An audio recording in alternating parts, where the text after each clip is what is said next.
Testing of Fuji Differential pressure transmitters. The units have been set to a calibration range of input signal from 0 to 1000 millibar of a square root type and an output of 4 to 20 milliamp. For testing, we add a 24-volt DC power supply, some pressurized air as input signal, and we also add a multimeter in order to measure the milliamp output.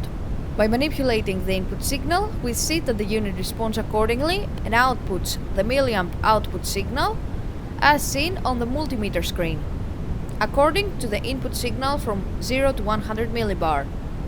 The unit has been set to a square root type, so we can see that it does not output the 4 to 20 milliamp in a linear way.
It is now clear that both differential pressure transmitters are working successfully and are ready to be delivered to the customer.